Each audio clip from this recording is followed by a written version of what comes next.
Bonjour et bienvenue. Alors aujourd'hui, ce sera un tirage que j'ai pas fait depuis très longtemps sur cette chaîne.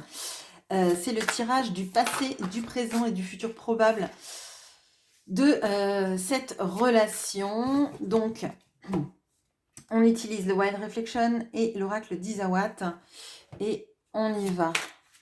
Le passé de cette relation.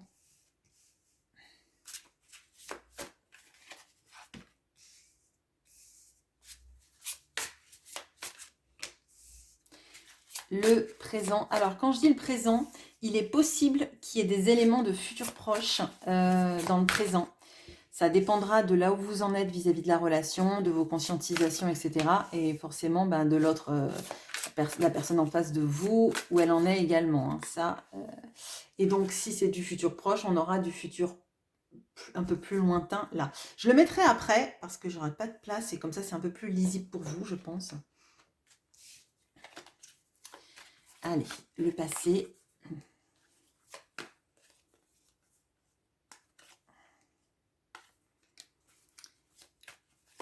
Le présent.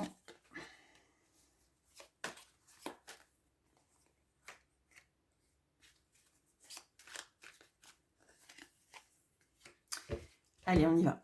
Le passé. On a la tour et le muret. D'accord. On a le 9 de denier et le sceptre. Je vais dire le spectre. On a le 9 de bâton et le veau d'or. Ok. Le 6 de bâton et le dolmen. Ok. Bon, alors, on a un peu deux salles, deux ambiances dans le passé, dans la manière dont vous avez vu les choses entre vous. Alors, déjà, de votre point de vue, alors bien sûr, les énergies peuvent être interchangeables, mais moi, j'ai l'impression que c'est vous là. Vous, on a l'impression que c'est venu, mais comme, j'allais dire une comète qui débarquait dans le ciel et qui détruisait un peu tout sur son passage, un peu le météore des dinosaures. Bon, si c'est en cette théorie que vous croyez, on a cette notion-là, vous voyez, de pouf, c'est quelque chose d'extrêmement alors impromptu, oui, c'est quelque chose de bouleversant. Qui bousille tous les schémas établis, tout ce que vous avez connu avant, comme faire place nette du passé. Rien ne sera plus comme avant et rien ne ressemblait à ce que vous aviez connu. Du côté de cette personne, c'était un peu plus compliqué. Déjà, parce que on a quelqu'un là qui a tendance à contrôler ses émotions, la manière dont cette personne gère sa vie, peut-être quel compartiment, parce que là, l'impression que j'ai, vous voyez, moi je vous identifie dans ce tirage au tarot. Et cette personne a l'oracle d'Izawat. Dans l'oracle d'Izawat, vous voyez, la première carte que vous avez, c'est la tour. La tour qui est détruite, mais c'est vraiment, je dirais là, on a l'impression que voilà, vous vous êtes pris voilà, une comète sur votre tour et ça a cassé tout ce que vous connaissiez. Là où cette personne, elle a plutôt, je dirais, renforcé, j'allais dire, les douves, les murs d'enceinte. Vous voyez, elle, c'est plutôt un bâtisseur. Et vous, vous êtes fait, je dirais, torpiller votre équilibre. Donc là, moi, ce que je ressens, c'est qu'on a quelqu'un qui a ressenti des choses très fortes parce qu'on ne construit pas quelque chose pour se protéger si on n'a rien à protéger. D'accord. Moi, ce que je ressens, c'est que ça l'a bouleversée aussi, mais qu'elle avait des mécanismes de défense beaucoup plus, je dirais, aguerris que vous, potentiellement, parce que justement dans le contrôle, et son mécanisme de défense, ça a été de se protéger, de pas laisser facilement, je dirais, le cœur ouvert et aux quatre vents. Ce qui est intéressant, c'est qu'on a commencé par le muret. Alors, dans l'oracle d'Izawat, on a 3 niveaux d'obstacles, entre guillemets. On a la bûche, donc vous trébuchez. On a le muret et on a le dolmen. Le dolmen, c'est vraiment quelque chose qui nous paraît insurmontable à dépasser. Bon, pourtant, il suffit de passer en dessous ou à côté. Ça paraît même plus facile. qu'un muret qu'on ne pourrait pas escalader. Bon. Donc là, il y a même je dirais une gradation dans les obstacles qu'elle a mis, cette personne, et c'est renforcé, à mon sens, par le veau d'or. Donc là, on a quelqu'un face à vous qui n'a pas pris les choses de la même manière, parce qu'elle, elle a voulu diriger ce qu'elle disait, ce qu'elle ressentait, comment elle vivait la relation, et que elle a eu peur aussi. Alors, avec le veau d'or, j'ai vraiment, vous voyez, la notion alors, des faux prophètes, oui, mais du faux Dieu, etc., comme une sorte de, alors, dire paranoïa, mais ne prenez pas ça au sens psychologique du terme, c'est plutôt, elle a peur de se tromper, la peur de voir euh, la beauté là où il y a un risque, vous voyez, et ça va bien avec cette notion du contrôle et de la protection. Donc je dirais qu'on avait quelqu'un qui était vraiment sur ses gardes, là où vous, en fait, ça vous a mais déstabilisé totalement, et je dirais presque qu'il y a quelque chose comme le fait de savoir que cette rencontre est différente, qu'elle est marquante, qu'elle ensoleille votre vie autant qu'elle la, alors je vais dire qu'elle la préoccupe, mais on a ça. Euh, je dirais que de base, vous avez été sous le choc, d'accord? Alors ça peut être la notion du coup de foudre, ça peut être la notion aussi d'une rencontre extrêmement déstabilisante, hein, parce que comme elle ressemble à rien d'autre, ben vous avez été pris dans un engrenage malgré vous. On voit cependant qu'il y a une notion là donc de défense qui intervient, d'accord? Le 9 de bâton, vous pouvez l'imaginer comme le fait de savoir qu'on a un envahisseur qui vient et qu'on essaie de construire une palissade. Alors, excusez-moi, mais la vôtre, elle est quand même moins efficace que la sienne, parce que vous mettez 9 bâtons pour vous faire un paravent, là où on a les murs d'enceinte, les douves, le pont-levis, les meurtrières, etc., hein. Donc, votre autre est peut-être meilleur en construction que vous. Bon. Même si c'est votre métier. Bon, bref. Enfin, je veux dire, c'est pas... bon, les personnes qui sont maçons ou qui sont dans le bâtiment ou qui ont des compétences en construction, ne prenez pas ça comme des qualités que vous n'avez pas dans votre métier. C'est plutôt dans votre défense à vous personnelle. Par contre, là, ce qui est intéressant, c'est que quand vous avez commencé à mettre des petites défenses, peut-être parce que c'était trop impactant, ben, l'autre s'est dit, est-ce que je me trompe?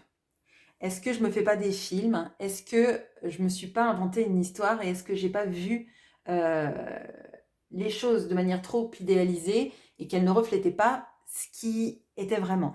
Là, je dirais que potentiellement, ça vous a tellement chamboulé que peut-être qu'à un moment donné, dans le passé, vous avez tenté de vous protéger comme vous le pouviez, peut-être pas très adroitement, peut-être en essayant, alors peut-être pas de fuir, mais de poser un peu des limites. Et en fait, cette personne, les limites que vous avez posées, et c'est pas un jugement, et ne culpabilisez pas vis-à-vis de ça, parce que on voit à quel point ça a été impactant, cette rencontre, et ça me paraît logique aussi de voir que que vous avez fait comme vous avez pu, surtout. Voilà, hein. Là aussi, j'ai oublié de vous dire, mais on avait le 9 de denier et le sceptre. Il y a quand même eu un moment entre les deux où on était bien assortis. Il y avait cette sensation aussi de se comprendre, d'avoir des projets ensemble, etc., etc. Voilà, bon, on continue. Donc, vous, ça a été quelque chose d'un peu de courte durée, je dirais. Et cette personne, par contre, elle a renforcé ses défenses. Je dirais qu'elle a pu s'éloigner, se barricader encore plus. euh, et je crois que vous n'avez pas compris qu'en fait, ça a été, à mon sens, un tournant dans la relation passée. Euh, ce que vous avez fait pour vous protéger, en fait, a fait que renforcer sa prise de distance et sa prise de recul vis-à-vis de la relation. Peut-être que vous êtes concentré sur d'autres choses dans votre vie pour aussi cette sensation aussi peut-être d'essayer de la valoriser, vous voyez, de rester dans quelque chose de moins impactant sensiblement, enfin sensoriellement, je dirais, mais en essayant de la mettre en valeur. Et elle a pu penser que c'était une sorte de technique de manipulation, même si moi je sens pas que c'est ça de votre part. Vu comme elle se protège, je dirais que n'importe quel prétexte était comment dire, n'importe quel prétexte pouvait lui permettre de partir et de se mettre en retrait. D'accord? Donc là, je dirais, quoi que vous fassiez, ça pouvait pas nécessairement aller bien parce que là, on sent que cette personne, elle voulait contrôler, qu'elle avait des peurs. Dès le début, en fait, elle a cherché à se protéger. Et plus le temps a passé, plus elle a cherché à se protéger. Donc, est-ce que elle a bien ressenti des choses très fortes? Je vous avoue, là, il n'y a pas de coupe. Mais ça ne veut pas dire qu'il n'y a pas d'amour, parce que on ne se protège pas de rien du tout, en fait. On ne se protège pas de juste du souffle d'air, voyez. Donc, là, je dirais qu'elle a été encore plus fort, plus fort, plus fort, plus fort dans la protection. Mais quoi que vous ayez fait, même si vous n'étiez pas protégé, peut-être qu'elle se serait protégée quand même. Hein, d'accord? Alors oui, là, ça a été le point qui lui a permis de trouver un prétexte, mais à mon sens, elle en aurait trouvé. Dans cet état d'esprit-là, je dirais, elle aurait trouvé n'importe quel moyen pour valider ses théories. Ok. Dans le présent, on a le 10 de coupe et la bénédiction. On a le cavalier de bâton et l'emprise. Le 6 d'épée et la matérialisation. La reine d'épée et le narcisse. Ben, c'est un peu complexe tout ça parce que, alors, vous, il y a une tendance quand même à l'apaisement qui se fait, d'accord, notamment de la guérison de pas mal de schémas, essayer de retrouver, je dirais, un équilibre et du bonheur, d'accord, des joies de vivre, des choses qui vous font du bien. Je vous sens pas extrêmement entourée, je vous le dis. J'ai l'impression que c'est, voilà, si vous êtes entouré, c'est vraiment par la famille proche, quelques amis comme ça, mais c'est pas à mon sens, vous n'avez pas une foule extrêmement importante autour de vous. Vous avez choisi vraiment les personnes avec qui vous voulez être. Ce qui est intéressant, c'est que cette personne, vous voyez, que ce soit la bénédiction ou l'emprise, il y a toujours quelque chose au-dessus d'elle qui la manipule, d'accord? La bénédiction, ça vient de quelqu'un d'autre, donc voilà, et l'emprise aussi, parce que c'est la sensation du marionnettiste. Où on en est? Alors, dans le présent, j'ai l'impression que vous essayez de vous créer une vie avec des loisirs, des passions, des choses, des dérivatifs. Je vous le dis, mais pour moi, c'est sain. C'est des dérivatifs, pas forcément pour ne plus penser, mais c'est possible, mais surtout pour faire quelque chose de votre vie et essayer d'avancer. D'accord? Alors, ça ne veut pas dire que il faut que vous mettiez 75 000 projets en avant, mais ce que je ressens, c'est que vous faites les choses pour vous. Cette personne, elle passe un peu de tout à rien, de la sensation que quand elle pense à vous, quand elle était près de vous, il y avait à la fois une bénédiction et cette sensation d'être sous emprise. Donc, je dirais que là, on est un peu plus clair dans les sentiments parce que, en fait, vous lui faites un effet, je pense, que vous n'imaginez pas. Et ce qui est compliqué, c'est que c'est très manichéen dans l'énergie. C'est ou vous lui apportez quelque chose qui lui fasse du bien, qui lui fait du bien, pardon, ou vous lui apportez quelque chose dans lequel elle se sent manipulée. Elle est jamais dans une sorte d'entre-deux en se disant bah, peut-être que c'est moi et mes pensées qui me manipulent. Comme si en fait, ce que vous faites, ce que vous dites, ce que vous avez fait, ce que vous avez dit, elle le reconstituait dans un puzzle, mais un puzzle avec sa trame, où elle rentre les mauvais morceaux de puzzle dans la trame et elle a l'impression que c'est bon. Je ne sais pas comment vous dire ça différemment, c'est peut-être un peu bizarre, mais bon. Qu'est-ce qu'on a? On sent quand même que vous vous éloignez, d'accord? Là, je pense que vraiment, alors en plus, on a cette notion de 2 fois sur la barque, comme si vous étiez consciente de vos émotions, vous naviguez sur vos émotions pour vous éloigner des précipices, enfin pas des précipices, des cascades, des rapides, voilà. Cette personne, j'ai l'impression que elle le ressent. Elle ressent que dans votre énergie, vous êtes en train de partir loin d'elle, ou en tout cas vous essayez de partir loin d'elle, du tumulte et du remous, et que vous essayez de créer quelque chose. Et là, on voit la carte de la matérialisation. Et malgré le fait qu'elle se dise que, bah, que vous êtes à la fois une bénédiction et en même temps qu'elle se sent votre marionnette ou qu'elle se sent manipulée par ce qu'elle ressent par vous, etc., parce qu'elle est toujours dans une grande protection d'elle-même. Et là, ce que je ressens, c'est qu'elle essaye de vous attirer à elle, alors par le biais des rêves, par la loi de l'attraction, on va dire, et comme vous retrouvez dans un endroit qui n'existe pas, comme si elle vous retrouvait en rêve, qu'elle vivait cette vie rêvée, donc très fantasmée, très contrôlée aussi, parce que là, dans la matérialisation, on a plutôt, vous voyez, faire des rêves lucides. On a plutôt créé une sorte de réalité alternative qu'elle contrôle. On n'a pas, je me réveille la nuit et j'ai rêvé de toi. C'est plutôt, je contrôle les choses. On se retrouve dans ce lieu où je ne risque rien finalement, parce que rien n'est concret. Et je crois que vous fuyez aussi ça. Vous fuyez cette tentation et ce qu'elle a à tellement contrôler qu'elle en va même à contrôler les rêves, à contrôler la relation, à contrôler ce qu'elle montre pas, etc.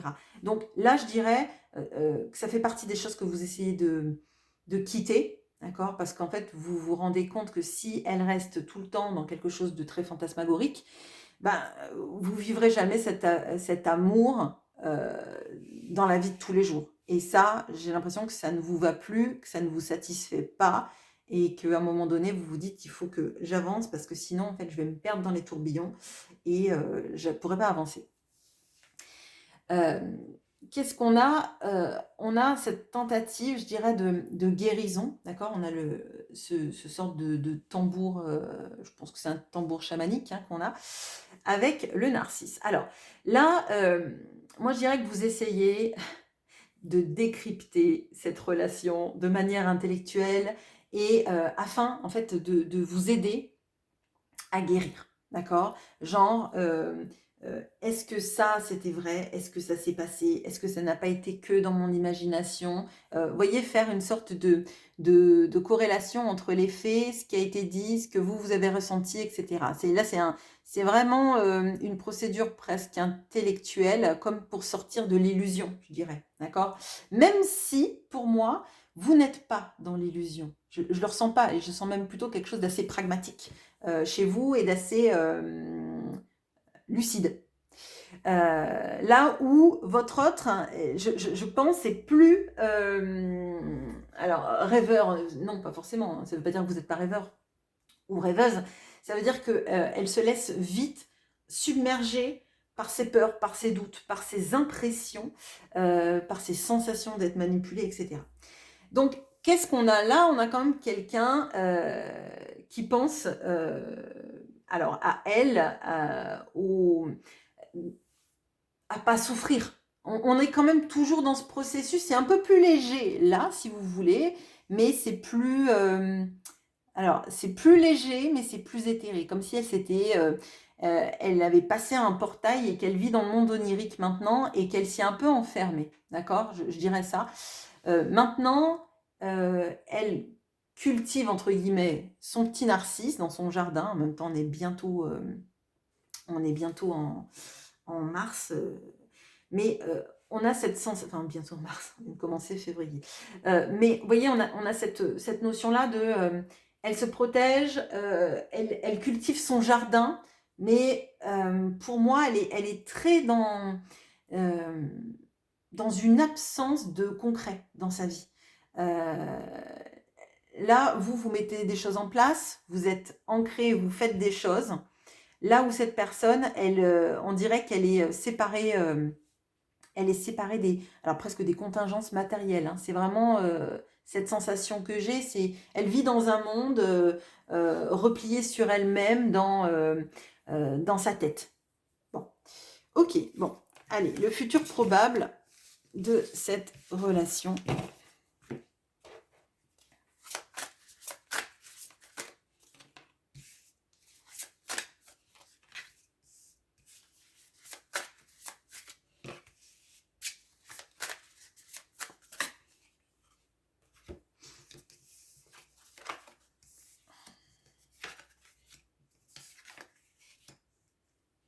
Ok, bon bah vous faites toujours des choses, donc ça c'est intéressant. On sent pas de passivité dans vos actions.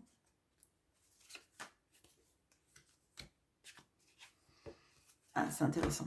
Ok, alors, bon. Alors, je vous les mets l'une en dessous de l'autre pour que vous voyez mieux. Hop. Alors, qu'est-ce qu'on a? Alors, on a, vous, quand même, dans une reprise de pouvoir, reprise de confiance, reprise d'énergie, je dirais. Alors, surtout si vous vous sentez fatigué, pas capable de mener des expériences dans votre vie, d'accord? Moi, je vous sens dans une belle énergie, d'accord? Dans une belle énergie, ouais, vraiment, je ressens la reprise de pouvoir, la capacité à mener à bien des projets, des envies, etc. Qu'est-ce qu'on a? Alors, on a la carte de l'autre. Alors, l'autre, généralement, je la sens comme une sorte de tierce qui vient dans la relation. Là, j'ai pas l'impression que ce soit ça. Je le ressens plutôt comme si c'était, vous voyez, je vous ai dit, comme si elle avait passé tout à l'heure une porte pour rentrer dans le monde, d'un monde onirique. Là, je le sens plutôt comme si elle était entre ces deux portes, entre elle de ce monde onirique et elle de ce monde de maintenant, parce qu'en plus, on voit que les autres cartes sont devenues des cartes concrètes. Donc moi, ce que je ressens, c'est que plus vous rentrez dans la possession de vos moyens, la mise en avant en fait de projets, d'activités, etc. Alors, je vous invite pas à lancer 20 000 projets que vous ne pourrez pas assumer, hein, c'est pas ça. Mais faire des choses dans lesquelles en fait vous vous sentez à votre place, dans lesquelles vous vous sentez bien, qui vous font du bien, etc. Plus en fait ça la pousse à revenir, elle, dans quelque chose de plus concret, de moins fantasmé, de moins irréel. Bon. Mais vous voyez, elle est entre deux portes. C'est-à-dire, elle commence à pointer son nez. Alors, d'ailleurs, elle commence à pointer son nez. On pourrait avoir cette sensation de quelqu'un qui, vous voyez, qui fait un petit coucou ou qui vous envoie un petit message. Alors, pour moi, c'est un petit message, mais c'est pas quelque chose qui entraîne des longues conversations. C'est plutôt, on vous envoie une photo ou on vous met un j'aime sur des réseaux sociaux ou vous entendez quand on a demandé de vos nouvelles, si vous avez des amis ou des personnes en commun. Vous voyez, on a plutôt ce genre de choses. Où vous voyez qu'elle a suivi ou qu'elle a regardé vos publications, etc. Mais c'est pas quelque chose de franc du collier. Bon, ça arrive cependant. Alors, qu'est-ce qu'on a? On a effectivement, avec le 3 de bâton, l'abeille, on a cette sensation de la projection.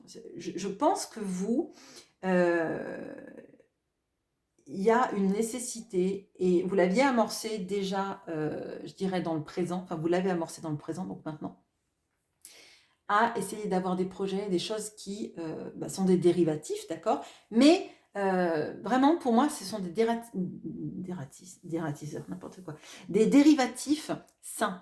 C'est-à-dire qu'en fait, c'est pas le projet pour le projet, c'est histoire en fait d'arrêter de tourner en boucle dans sa tête, hein, d'arrêter peut-être d'être focalisé et de penser à cette personne et de faire quelque chose qui vous apporte du bonheur et de la joie. Donc, vous voyez, oui, ça part de ça, mais en même temps, c'est créateur de quelque chose de beau. Et j'ai l'impression que cette personne, ça l'émule, peut-être sans le savoir, ou peut-être justement en voyant ce que vous faites, parce que on a cette notion de l'abeille. C'est-à-dire qu'elle, elle se remet dans quelque chose de plus concret dans sa vie, à faire des choses plus de sortir vraiment de sa sphère onirique pour essayer de faire des choses très plus pragmatiques, plus ancrées dans la vie de tous les jours, de travailler aussi, de mettre en place des projets. Alors, on voit que vous, quand je vous dis que vous mettez en place des projets, peut-être que vous en mettez aussi beaucoup, hein. Vous allez en mettre beaucoup, beaucoup, beaucoup. Peut-être qu'il y a un risque quand même d'épuisement, là, d'accord, qui arrive. Parce que je pense que vous voulez lutter à tout prix contre des idées obsessives. Et, et du coup, ben, on sent qu'il y a quand même ça qui est très présent et que vous en faites peut-être trop. Comme si en fait, vous plantiez un bâton chaque fois que vous pensez à cette personne et que finalement, vous vous retrouvez à avoir 75 000 bâtons dans votre champ parce que les pensées étaient trop fortes. Là, bon, je vous invite quand même à faire attention, que vous alliez à fond dans un ou deux projets qui vous font du bien, c'est bien. C'est encore mieux de les mener à terme, mais ne vous épuisez pas non plus. Enfin, je veux dire, il vaut mieux se concentrer dans quelque chose, mais avoir des sphères de repos. Même si malheureusement, ben, vous pensez à cette personne, j'ai l'impression que de toute façon, vous pensez l'un à l'autre, quels que soient en fait les mécanismes que vous mettez en place pour ne pas y penser, les deux vous le faites. Donc ne vous épuisez pas non plus. Bon, bref. On voit avec cette carte de la chrysalide que cette personne, elle change. C'est-à-dire que là, à mon sens, elle accepte qu'il y a quelque chose à changer dans sa vie et peut-être même notamment sur sa façon de toujours en fait se protéger. Et alors là, je le vois aussi un peu comme la chenille, c'est-à-dire je me nourris des feuilles, mais jette pas vraiment. Alors, jette pas vraiment, j'allais dire la société, mais vous voyez, l'abeille, elle butine, elle pollinise. Le papillon aussi. Et la chenille, ben, pas grand-chose en fait. Et voilà, elle mange les feuilles, elle mange les fruits, etc. Mais c'est comme si en fait, elle avait du mal à trouver un peu sa place dans la vie. Et là, avec la chrysalide, on a cette sensation qu'elle va y arriver et elle va surtout changer sa façon de se positionner par rapport à la vie et à elle-même. D'accord ? Ce qui est intéressant, c'est qu'on a deux cartes qui nous représentent la route avec le cavalier d'épée et la route qui représente cette personne. On a l'impression que tous les deux, vous partez, mais vous partez comme pour vous rejoindre.